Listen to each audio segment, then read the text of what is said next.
Star Trek, the greatest TV and film franchise of all time. My continuing mission to hang out with my friends and talk about it. Explain why we love it. Why certain episodes are just kinda dumb. Weird stuff that we noticed in episodes and, well, more or less just have a good time. To boldly watch what we've probably already watched about 50 times already.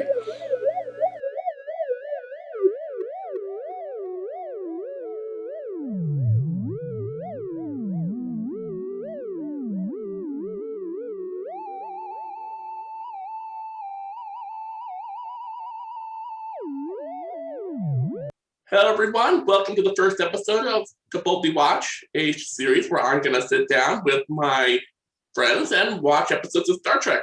I'm Jess, and this is my good friend Nick. And I'm Nick, and this is my good friend Jess. This is my good friend Jess. And which episode did we choose to watch this time? Oh, one of the best. That's right, we're doing Arena. And why did I choose this episode? Because I decided that if I'm going to do this, I was going to pick particular episodes that fit whatever guest I managed to get for the month. And since I'm watching with Nick, who is a martial arts instructor, I was going to watch one of the original series episodes with the best stage combat. Well, clearly in the future, they have some interesting new moves they've developed. Anyway, let's give them a quick summary of this classic episode for the few people who haven't seen it. Basically, Kirk and Spock and McCoy and a couple of red shirts go down to Cestus 3 to have dinner with Commodore Travers. We get some Spock and McCoy banter, which is always great. Probably my favorite Star Trek trope. They beam down, they find out the colony's destroyed, they start getting attacked. That it was a trap. What?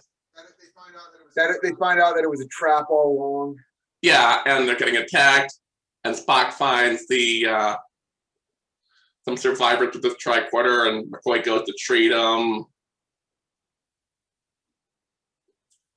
And then, they try to beam up to the ship again, the shields are up. For some reason, Sulu's on the bridge. Kirk tells him to leave, to get clear. Then somehow after they find the guy, Kirk and the red shirts go out and charge in the battle. One of the red shirts gets blown up. Always happens. It's unavoidable. And then somehow the opponents do something to make Spock's tricorder into a grenade. Eventually, I would probably blame Spock for that. I've never seen that happen to anyone else in any episode of Star Trek. I know. And then later, they manage to get back to the ship. For once, one of McCoy's patients doesn't die. That's good. And then they enter pursuit of this alien ship, which we never really get a good look at. True, yeah. Most of the episodes, they at least show the ship flying past the screen. They probably only had like one or two model ships. So they were recycling a Klingon or Romulan ship from a few weeks before, and they didn't want to give you a good look because then they'd be able to tell they were recycling. Yeah, so they're just out of visual contact the whole time. And then they chase the ship out into the middle of nowhere. There's this weird ship that the aliens are avoiding. And then a second alien species shows up. Well, three if you count Vulcans, but the other aliens decide, hey, you're not fighting here and you're not fighting here. I'm gonna put your two captains on some asteroid someplace. And you guys work it out yourselves. we'll give you weapons and stuff, and you guys just fight it out. And that's basically the rest of the episode is the Kirk and this alien fighting it out. And the Metrons give them like diamonds and sulfur and bamboo. I'm pretty sure Mythbusters did an episode on this. Yeah, I have that in my notes for a little bit later. We're gonna get to that. The alien who we now see is a lizard in a dress with disco ball eyes. Does the sort of Kevin McAllister's traps that aren't that effective, and Kirk somehow lifts a rock. Spock and McCoy manage to somehow get communication with the alien, convince them to at least let them see what's going on. And when the fight is all said and done, Kirk decides to show this thing mercy rather than killing it. Because what he finds out is that the Gorn don't see themselves as having murdered all these people, but rather defending their own colony that was like a nest or something.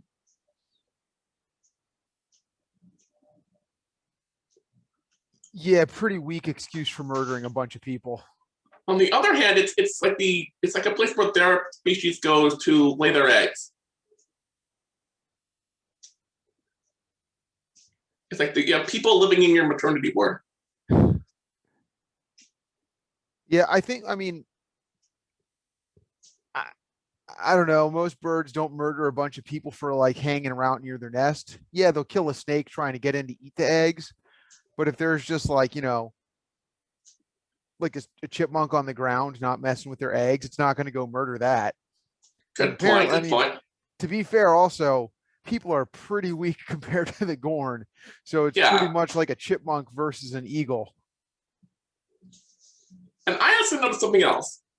How heavy do you think that rock was that Kirk threw? First one or the second one he pushed over? The one that he actually lifted above his head and threw. I'm gonna say that was probably like the 25 to 30 pound range. Looks like about that big of a kettlebell. Yeah. The one that he pushed, that was like heavier, but at least that had gravity on his side.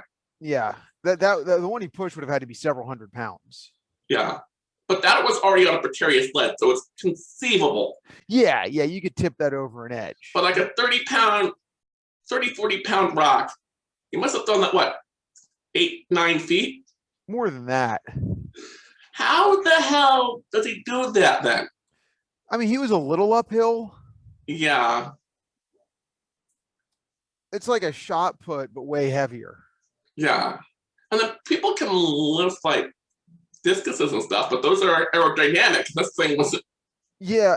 No, I think the ideal throwing pattern for that would have been an underhanded throw, almost like bowling, because lifting it up over your head, taking it back is just going to be way too hard to do.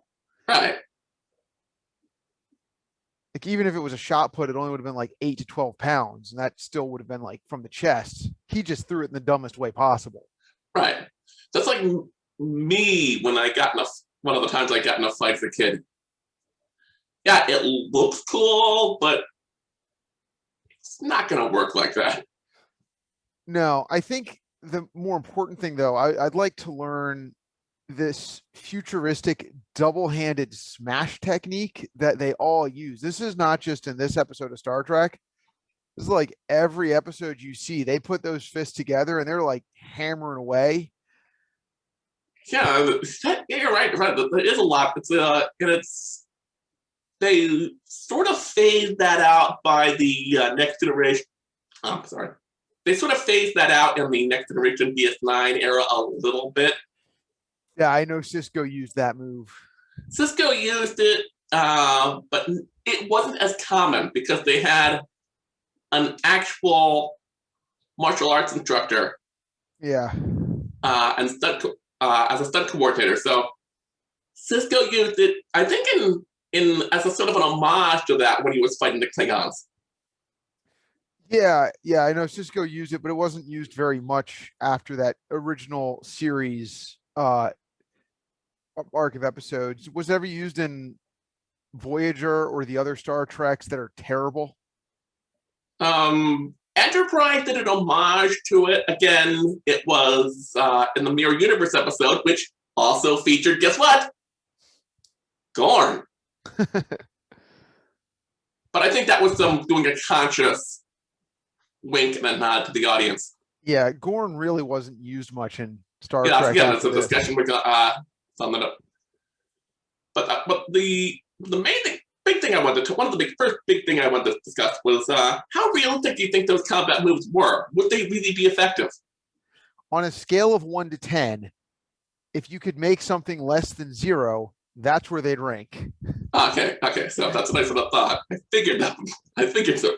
Yeah, so So with the problems, some of the combat, so the fundamental flaws with the move, one is lacing of the fingers. So if you're not doing like a grappling art, like it doesn't really matter too much, but any kind of grappling art where your fingers are together and you're twisting, that weakens the grip and hold between them. So generally you're making, if there is a reason to have your hands together, like an S grip or a gable grip on that.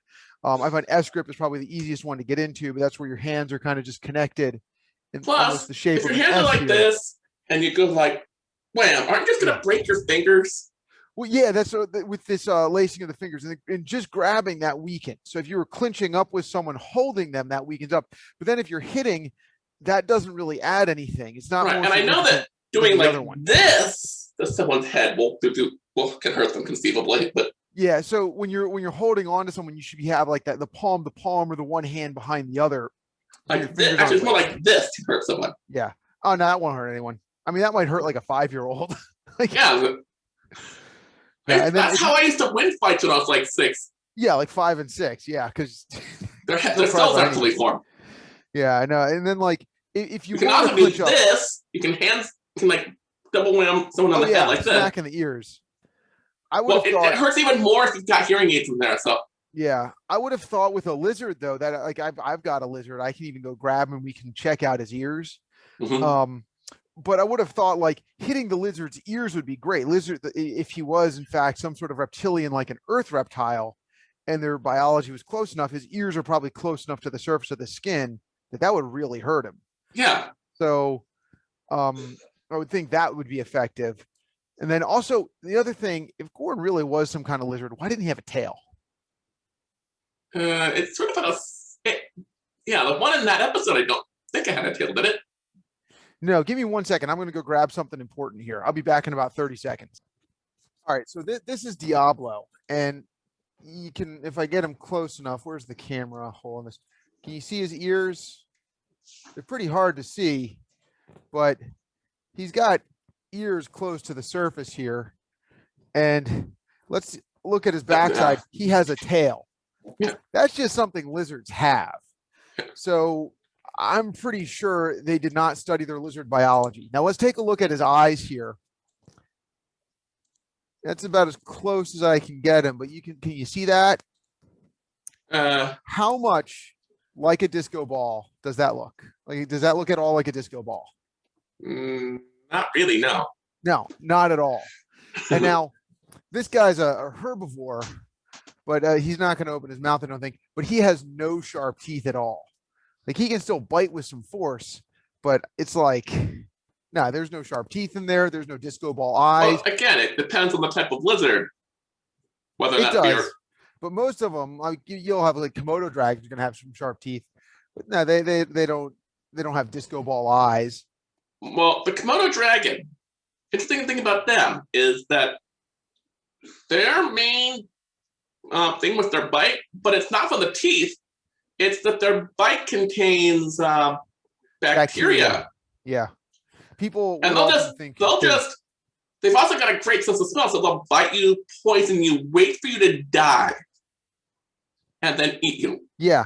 Diablo's getting a little pissy. I'm going to put him back, and then well, he's getting pissed off at me. He's not pissing me on me or anything. I'm going to put him back before he does decide to do that. Okay, so another thing we should probably bring up is, as you sort of touched on earlier, was the infamous Gorn cannon. Yeah. Mythbusters did do that as an episode. And the result was no, that thing would never work. Probably would have killed Kirk if it did work at all. If it worked, it would have killed Kirk and the Gorn. Yeah. Storytelling wise, it makes sense. Oh yeah, you got to have some sort of way for Kirk to actually beat him. Is this a case where what is good for the story and what is good for the story justifies bad science? Let's say yes, but they should have at least made more of an effort to make the science not as bad. Right. Like, it's a step up from another science fiction show that was starting the same year as Star Trek. Which show? Batman. Was that really science fiction, or was that just goofy? It was sort of campy science fiction. Again, with another comparison to Batman. How would compare the realism of the fight from arena from your typical episode of Adam West Batman? Which is better? The fight in arena, 100%. Better than every single fight in that show ever. Even the time that Burt Ward fought Bruce Lee. Yes. You see, what they did in Batman was they just put things that said like bam and pow and boom in front of the screen. That was any time that Adam West would have to do real exertion or make contact, because if they actually showed the punch on screen, they would get censored. Mm-hmm. But if the punches never connect, then they could throw as many punches as they wanted. Yeah. And still be allowed to do I think Batman was actually like Star Trek was like an 8 o'clock or 9 o'clock show. Yeah. Batman was always in the 8 o'clock hour. Okay. A little more stringent rules. Yeah. I mean, Batman, they also never had, a white guy kiss a black lady, because that was huge in Star Trek. Yeah. It's not that Batman didn't want to. Oh, no, I'm sure he would have made out with everybody they gave him. It may have been the reason that they kept recasting Catwoman. I forget which the order of Catwoman was. Was Eartha Kitt the first or the third? I forget. I can't remember offhand. We could always Google this, but yeah. If I'm wrong, I'll put something in the end credits. I'm sure it hardly matters who was the first Catwoman. Okay, other things now, did you notice anything else weird during the episode? No, and the reason, though, it doesn't matter who the first Catwoman was is because they recast her so much. Yeah, it was Lee Merriweather and then the movie.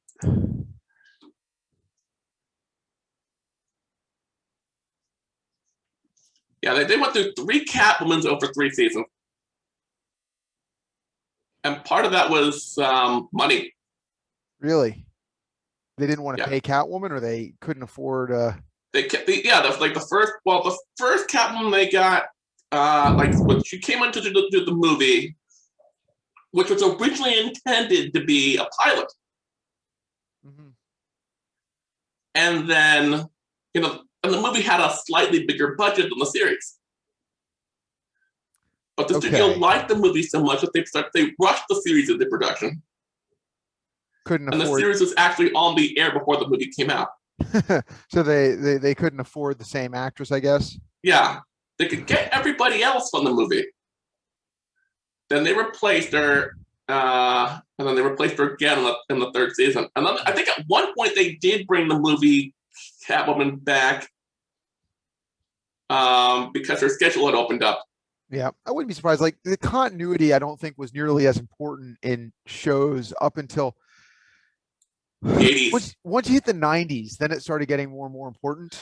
Yeah, it started a little bit in the 80s, but with Star Trek, they didn't even expect it to go into syndication. Yeah, I mean syndication existed. In fact, Star Trek was produced by Desilu originally. Yeah. Desilu was created by Desi Arnaz and Lucille Ball, who invented the idea of TV syndication. Yeah. So they thought, oh, if we can get this show up to 65 episodes, then we can put this show in syndication.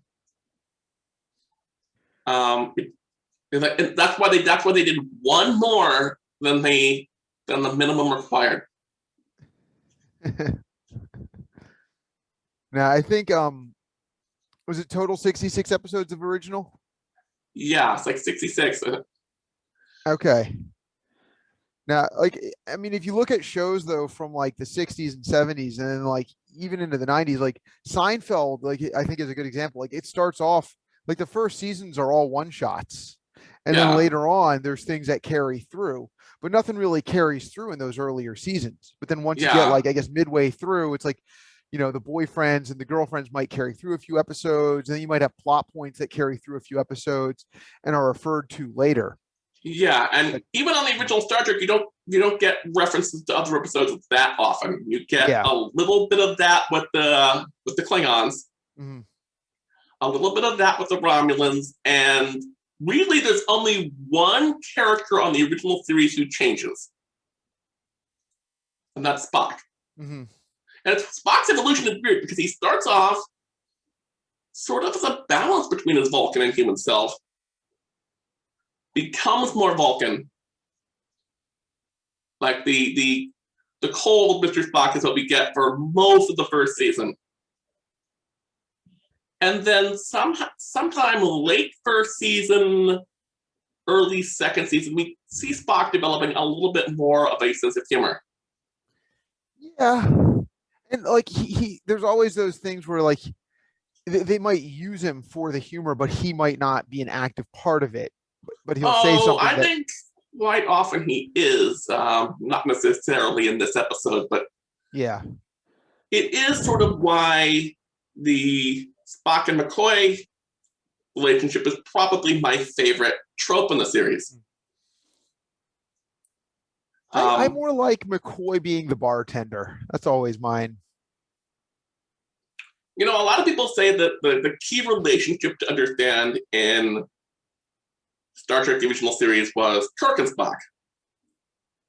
Mm-hmm. But Gene Roddenberry said something like Star Trek was an attempt to say that humanity won't reach its true potential until it learns to not only accept and tolerate, but enjoy the diversity that's more than likely out there. And if that's true, then Spock represents what humanity could become.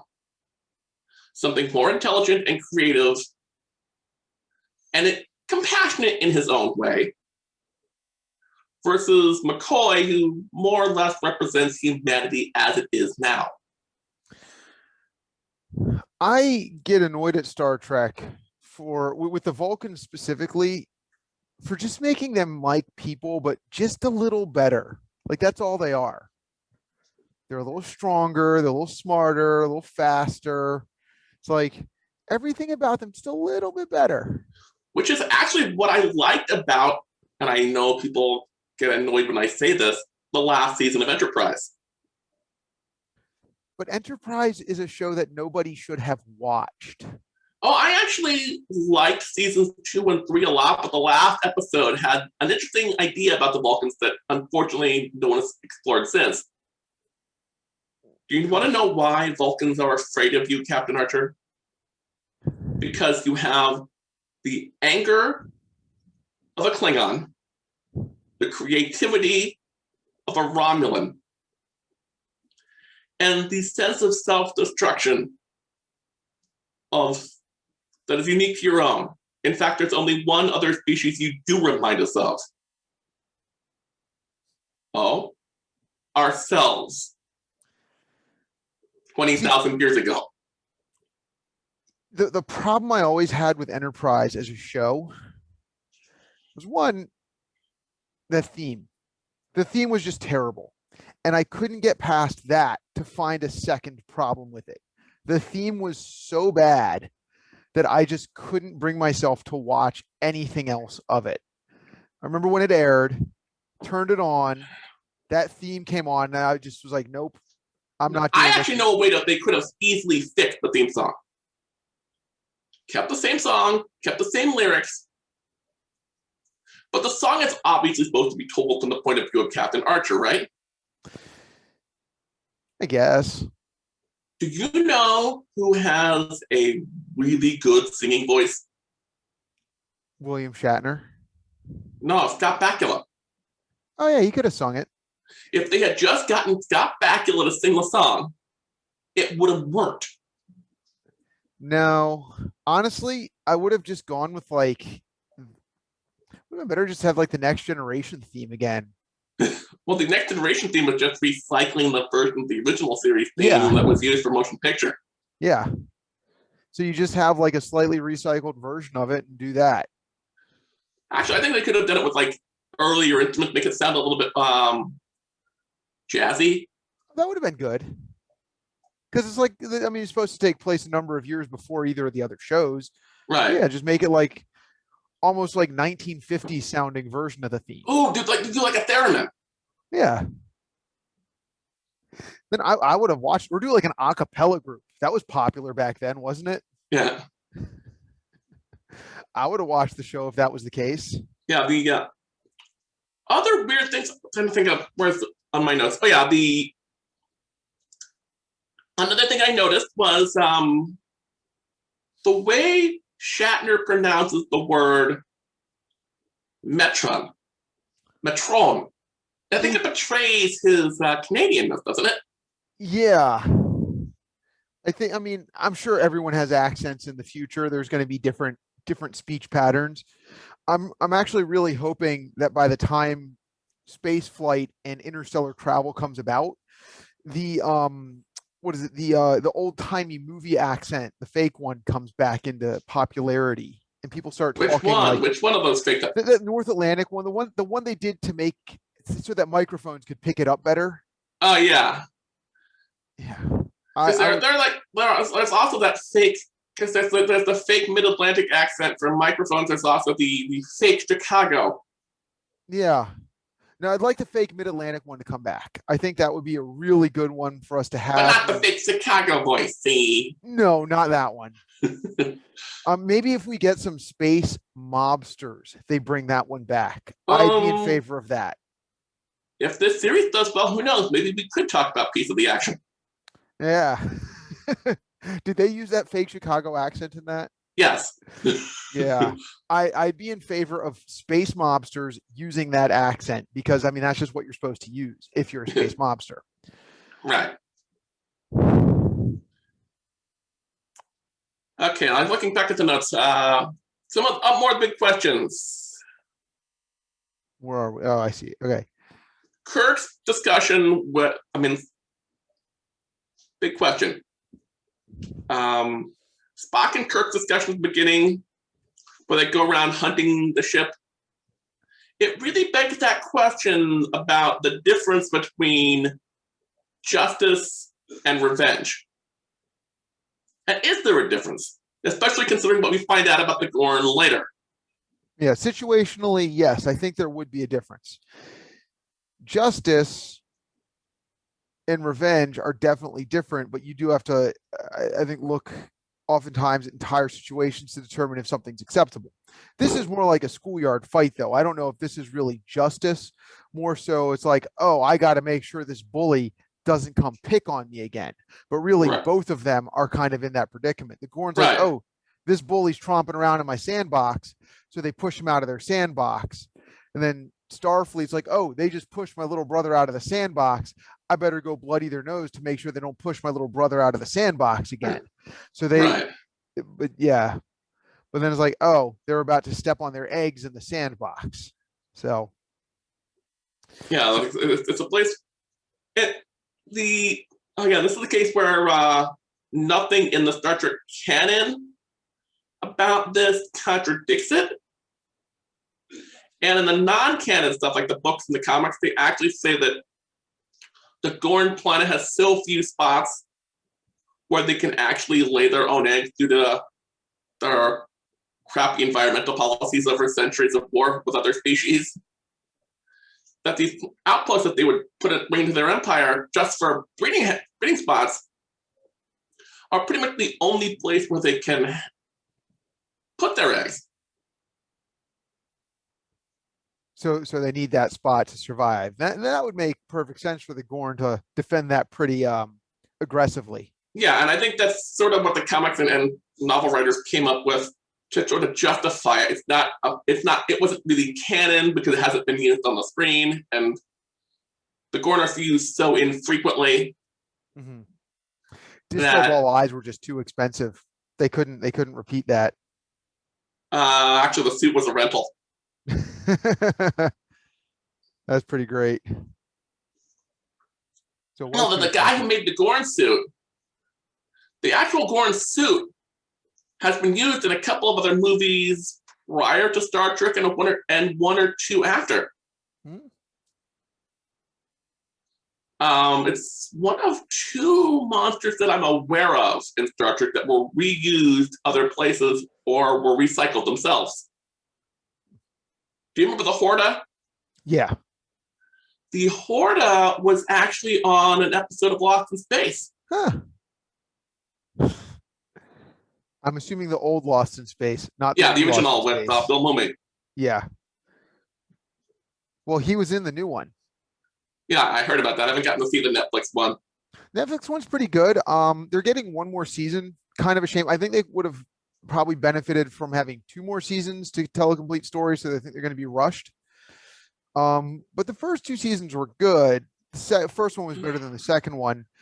I feel the second one focused on too narrow of a subject, more so than the first one.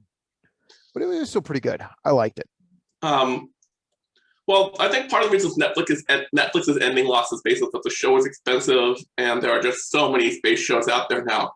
Mm-hmm. When it started, there was just Lost in Space and The Expanse, and now there's Star Trek Discovery, there's Picard. Yeah. These are the Voyages coming next year, I believe, which is the Pike show. I don't know if we need a Pike show. I actually liked Pike a lot from his appearances on Star Trek Discovery. Mm-hmm. I have been unable to watch Discovery and Picard as of yet. I do plan on watching them, but I just don't have CBS All Access. Like I said, once we're both vaccinated, my friend, I'll bring my Blu-rays down to your place. But you're buying the pizza. Well, I am close to Whole Foods, and they make some pretty good pizza. It's actually, sadly, when Armand's closed, Armand's was the best pizza right in our immediate area. When there's still the one in Rockville, but when the Armand's in Silver Spring closed, we lost our best pizza. Yeah. In Gaithersburg, we lost 2 good pizza places within the last 6 months. Yeah, well, when Armand's closed, another restaurant, a comfort food restaurant, opened up called Crazy Steve's. They painted the building purple. They still have a pizza oven there, but we had ordered a pizza from there once, and it looked like an 8-year-old had cut the pizza. Like, it was very unevenly cut. And that was the best thing I can say about it. It might have been also a very odd day. There was a neighborhood like block party in the area going on. So they, I think, originally planned to just do outdoor food, but they forgot to put that on their schedule or their website. So they also had to try to maintain the restaurant being opened. And so there's this food truck stuff they have set up outside, and they're trying to still serve food inside. And she's like, I ordered food. Is it ready? And like, we don't know what's going on. We were supposed to be closed today. We just got a panicked call to come in. One of the worst thing, Randall, I wasn't even supposed to be here today. Pretty much it was that, but for a food restaurant. So, yeah. There's that moment where Kirk says, an incredible fortune in stones, yet I would trade them for a hand phaser or a nice solid club. Is this an intentional display of the paradox of value? 100% yes. 100%. Also, it's stupid of him to say that. You know why it's stupid of him to say that? Nope. Well, I'll tell you why. There's a whole bunch of sticks that are big all over the place. They look solid enough to me. There's literally clubs all over that stupid asteroid. Good point. But for those of you who don't know, the paradox of value is sort of this idea that, let's just say you have a bag full of diamonds, right? And you're walking through the desert. You do not have a canteen full of water. Now, normally, water is cheap and plentiful, but it is necessary for one's survival. Diamonds, on the other hand, you can trade for money and obscene amounts of money, but if you're out in the desert and you can't get the things you need to survive, but you need them to survive, which is more valuable? A glass of water or a bag of diamonds? Usually the glass of water would be more valuable. Now, there are some case statements and scenarios here that would change this. Like, what if someone has the water and they're like, oh, I'll give you this glass of water for your bag of diamonds. Instead of doing that, if you were in the middle of a desert, you would beat them to death with the bag of diamonds and then take the water. But if you didn't have that as a choice of things to do, then you would have to trade so you would survive. Because they could just follow you around. That would mean water, which is plentiful in most places,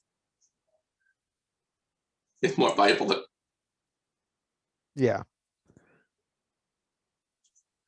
But yeah, take the diamonds. Yeah. The other one is one that you brought up when we did our preliminary discussion of this before we decided to even make this episode for at least the outline. Did you want to bring it up or should I? Which, the transporter thing? Yeah. I'll bring it up. So, and this happens, I think, in a lot of episodes of Star Trek.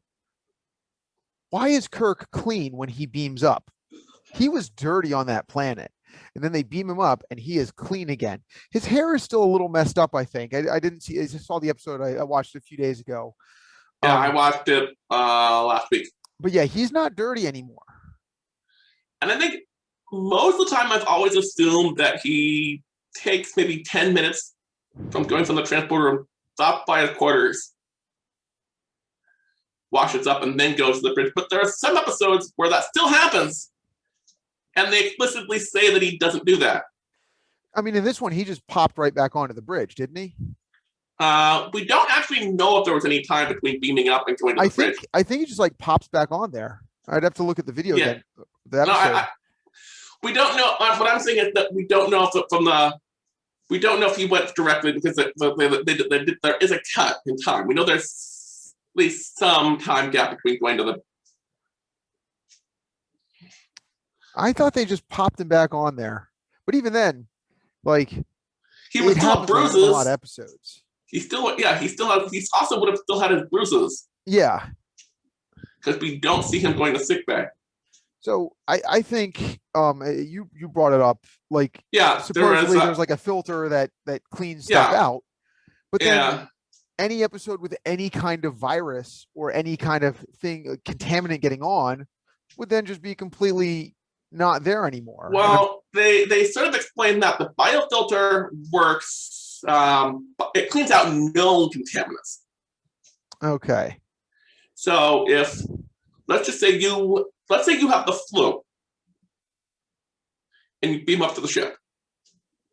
The biofilter recognizes the flu and will leave the flu infected leave the flu parts behind and reconstruct you without the flu. Whereas if the virus is something that the computer doesn't recognize, then it just sleeps through. But it's also sort of inconsistent because people have been gone and they've had people come up dirty when they were dirty and have them sometimes come up. Most of the time they'll come up clean. So even while an explanation exists, they're still inconsistent about it. Yeah, I honestly think they should just scrap the whole biofilter thing because, I mean, I think transporting would be hard enough. And if you're either going to be able to get 100% of the stuff with these super advanced computers, are like, oh, this looks like something they don't need. I better keep it out. Your picture froze again. Oh, there we go. I'm back in. Yeah, I think the biofilter, they got to scrap that one. Well, it has been useful in like 2 or 3 episodes. Was introduced in an episode. Well, actually, even what episode it was introduced in varies by whether or not you count all of the animated series as canon or just what is known as the canon 12. I don't know if people count those ones as canon, really. I've only seen a few of them when I was much younger. So I think it's officially 12 episodes are canon. Okay. As of the end of Discovery Season 2. All right. But then I'm guessing there's a lot more. But the biofilter was first mentioned in an episode that is disputed.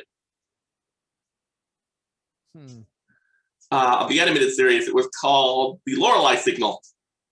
Okay, what was that one about? I don't believe I've seen it.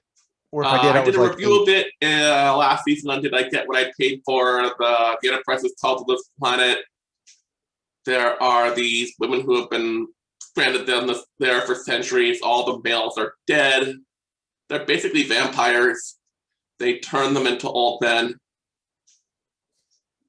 And they then use when they get free, they use the transporter to reconstruct them from their old pattern and then wipe the vampire virus thingy from their bodies the same way.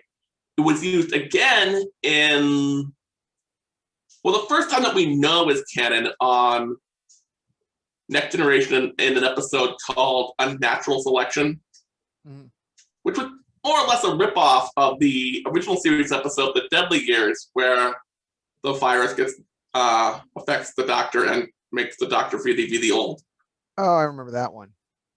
Now, I think, did they use it in the one where they thought Barclay had transporter psychosis? Well, they mention it. Okay, I don't know if they use it or not. The only other time I can really think they really used explicitly used the biofilter was in the they tried to use it in the DS9 episode Babel, where the virus was making everyone talk gibberish.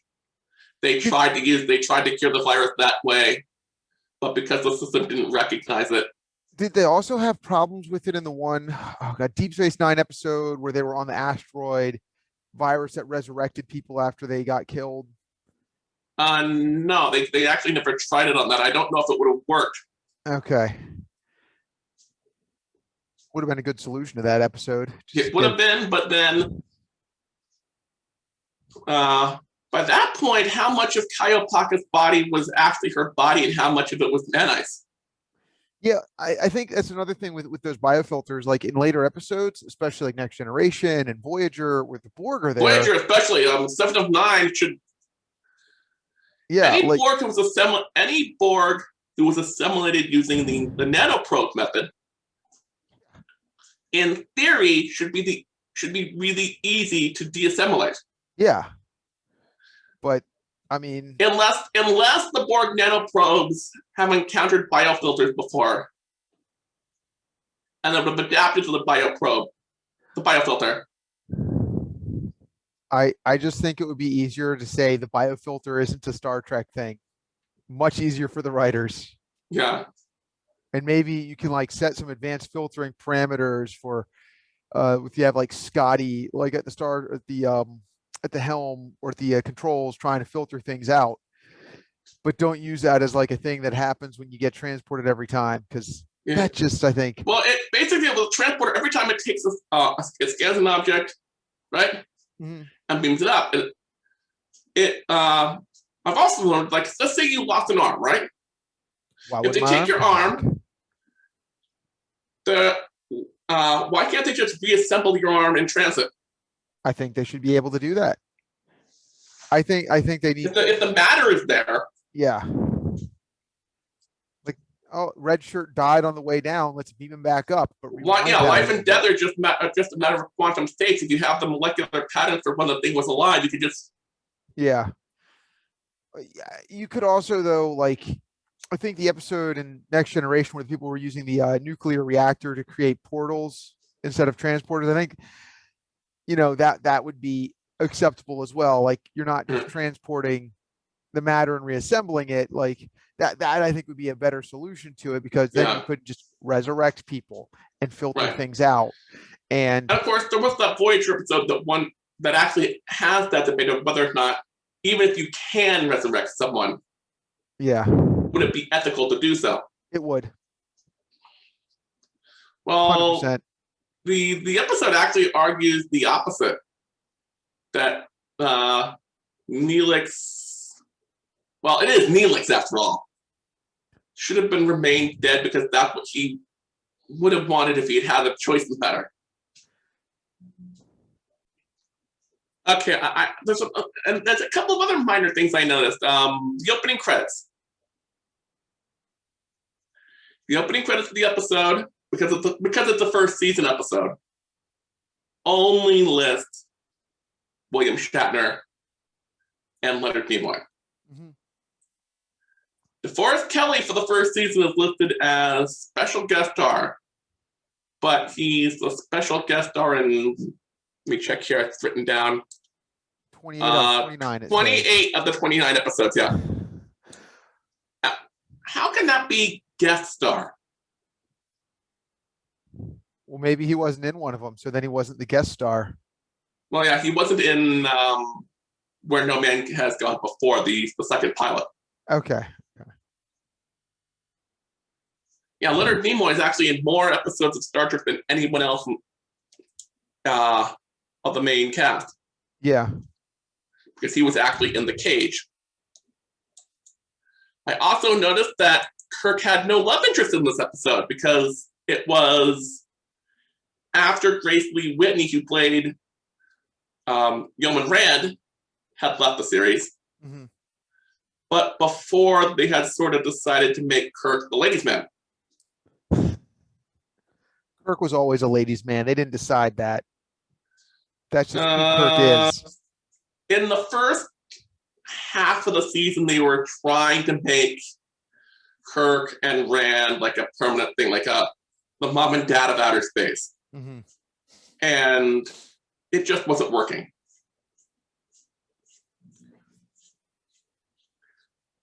I mean, that's because that's who Kirk is. Kirk is the intergalactic ladies' man. Yeah, and it was really, I don't think.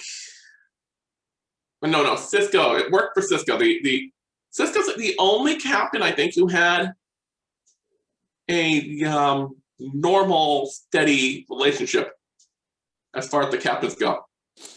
Mm. He was also at times an intergalactic ladies' man. Who was? Cisco. Yeah, well, yeah. Up until the third season when they. Yeah. I think the only one who would have been capable of dethroning Kirk as king of the intergalactic ladies' men would have been Riker. But Riker didn't because he was all about Diana Troy. Yeah. And the only way he could have done that is if him and his double from that one episode both pooled their resources and said, hey, we're both Riker, so our numbers count together. Well, actually, Thomas Riker appeared in one other episode. Yeah, I know. They almost brought him back for a third DS9 episode. But then Jonathan Frakes' schedule got so hectic because he was directing episodes of Deep Space Nine and Voyager. Yeah, Jonathan Frakes is almost retired as an actor now. Yeah. Because when you're directing about 15 hours of television a week, a year, you're working like 45 weeks, actually working 45 weeks a year. because you're there for you're there for your week before, because you're involved in the casting process and making sure everything, all the sets are ready. You're there for the week that they're actually shooting the episode, and then you're there for the editing. Just shoot in the order you're going to edit in. Boom, problem solved. Yeah. 2/3 the work.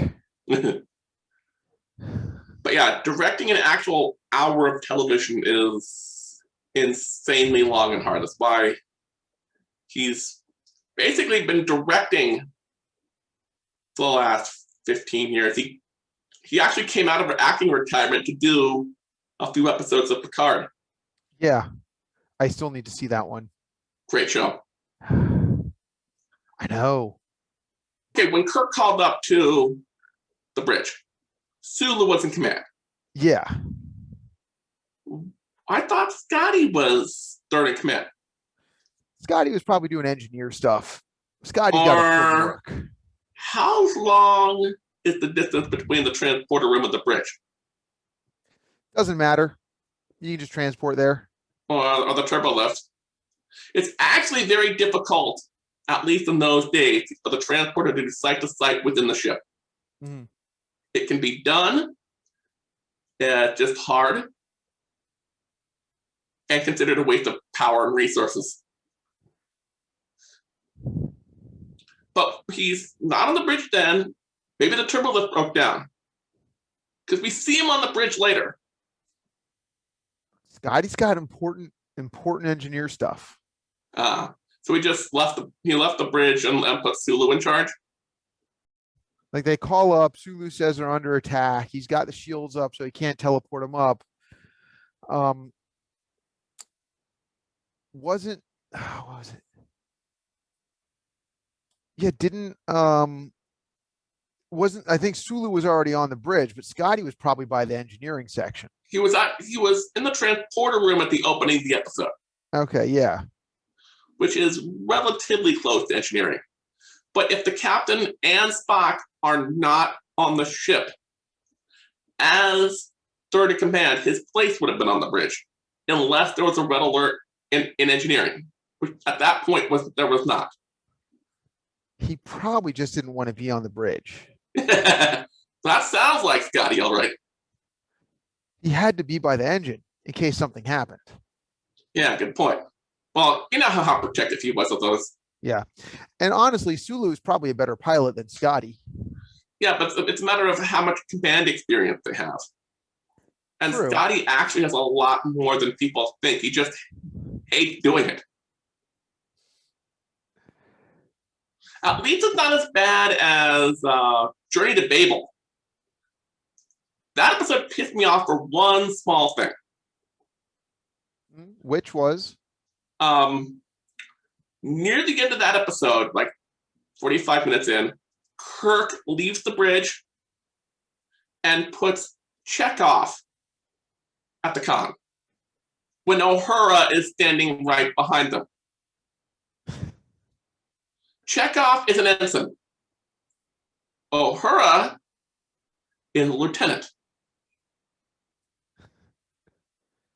Well, you know how TV was back then. Yeah, it was 1968. You couldn't put you could probably get away with putting a woman in command on TV in 1968. Not a woman that wasn't white. Exactly. Yeah. That's why the interracial kiss was a whole big deal back then. Yeah. The next thing to bring up is that this episode was mostly shot at Vasquez Rocks. Yeah, classic shooting location for a lot of sci-fi. And Westerns. Most notably Bill and Ted. Bill and Ted. Vasquez Rocks is about a mile or two away from, I think it's even part of the same park as the Griffith Observatory. So you have like Vasquez Rocks over here, and then over on the other side is the Batcave. Yeah. Probably why they had so many Batman guest stars in the last season of Star Trek. I mean, probably just easy to recycle actors like that. Yeah. Yeah, they're already a block away. Hmm. But what I was thinking is that even in November, it's not exactly cold in Los Angeles. No, it'll still be pretty warm. I mean, it'll be like Now imagine, temperate. yeah, but imagine wearing a 30 or 40, possibly even 50-pound leather rubber iguana suit in November in Los Angeles. Gonna get warm. Yeah, I've done some of those costume character works before. I worked for the city of Gaithersburg for a while. I was Rudolph the Red-Nosed Reindeer and Peter Cottontail. Like every Easter and Christmas, I would do that. Now, Rudolph wasn't so bad because we were doing it late in November in Maryland, where it gets nice and cold here by November. Yeah, pretty chilly. So being in the Rudolph suit wasn't that bad. In fact, it was pretty warm. Peter Cottontail doing it in March, or those even worse years where Easter was in April, was uncomfortably warm. Which is why I asked for more money to do Peter Cottontail. Also, the rabbit costume would be way smaller. You have to. I mean, they're just smaller than deer. So how are you going to fit into something the size of a rabbit? The costumes were about the same size. I'd actually say that what really made the Rudolph costume a little harder to walk in was the nose extension. That seems like lazy costume making to me, though. Rabbits are smaller than deer. If you're making them the same size, like, come on, costume makers. Yeah. Well, also, the deer costume, the hind legs, I think the knees would be reverse articulated. It was also one of those deer costume where it was me standing up on two legs. Yeah. So those so the legs you're standing on should have been reverse articulated. Yeah. Like that would have hurt. You'd have to break your legs. Unless they were lazy costume makers who didn't make. They were. It was just they're doing more of an anthropomorphic Rudolph and an anthropomorphic Peter Cottontail. And lazy costume makers. And speaking of lazy costumes, you can kind of see the head seams if you watch which version of Arena did you watch? Did you watch the 2002, 2003 remaster or the original 67 version? I watched it on. I'd seen the original 67 version, but I watched the remaster most recently just because that's what was on Netflix. Yeah, I used my Blu-rays, and there's a reason I went with the Blu-rays rather than go to Matt's house and watch it on Netflix. And that is my Blu-rays of the original series, which I only bought for seasons 1 and 2. What they have both the remastered version and the original version. Mm-hmm. And I wanted to watch it that way this time because I could actually do a comparison. I watched the episodes twice. Now, I know a lot of them, they actually do, I think, the remasters pretty well, where it's not obtrusive. Right. Added CGI. Yeah, even some of the even when they redid the model, which they did in some of the ship shots, they did it from a 3D scan. They actually asked the Smithsonian, can we have our ship back for a week or two? And they took a 3D scan of the original model. Mm-hmm.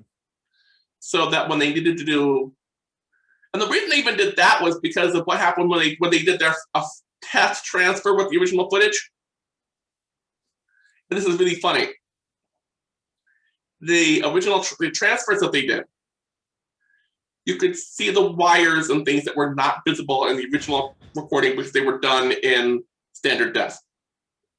So I'm guessing when they transferred them over to high def, cheaper to scan the ship, redo the scene, and whatever than it was to edit out the. Well, they still did end up to get the quote even when you watch the episode in quote 66 mode, mm-hmm. You aren't really getting it that way. Yeah. Because what they did was, well, for one thing, they took the dirt off the print. They actually did spend the money to go in and delete the wires. But they spent something like maybe $500,000 to remake it look like it did when it first aired. Yeah. But they knew they were going to sell more than 100,000 copies of these DVDs, so that was, yeah. Of course they were. But I was going to say about the Gorn costumes, you can see some of the seams, like at the head. Yeah. In fact, I think there's a blooper reel where Shatner accidentally takes the head off. Are there I wasn't able to find it on my Blu-ray, but I'm pretty sure it exists. Did they cover up any like glaring errors from the original? Not really. Most of the shots are in this episode anyway are just with the ship. There are episodes where they do either cover up errors or fix errors that occurred. Like I think they fixed the rabbit foot in the restored version. Yeah. Because most people don't know this, but the Gorn footprints that you see in the 66 mode are the same shots that they use for the rabbit in Shore Leave. They just didn't have time to shoot footprints for both the rabbit and the Gorn. So instead of making the rabbit leave Gorn footprints, which would have, played to the whole what the fuck is going on here aspect of Shore Leave, rabbit they decided to do the rabbit feet on the Gorn. All right. Whatever floats their boat. Is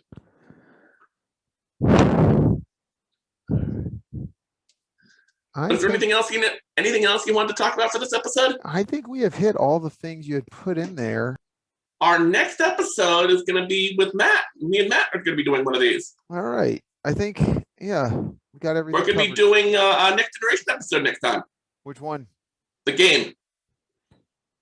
Which one is that? Refresh my memory. The one with the helmet and the... Oh, yes. Even when I saw that, I knew, hey, that CGI sucks. Not only that, but it's basically Reefer Madness with video games in space. Yeah, it was. I love the episode, but I mean, yeah, I was like, hey, I wouldn't be playing that game. I wouldn't be playing that game now. If you liked this video, please hit like and subscribe. If you have something to say, leave a comment. Maybe we'll do a comment response video in the future. To help this channel grow, visit patreon.com/ParityErrorFilms.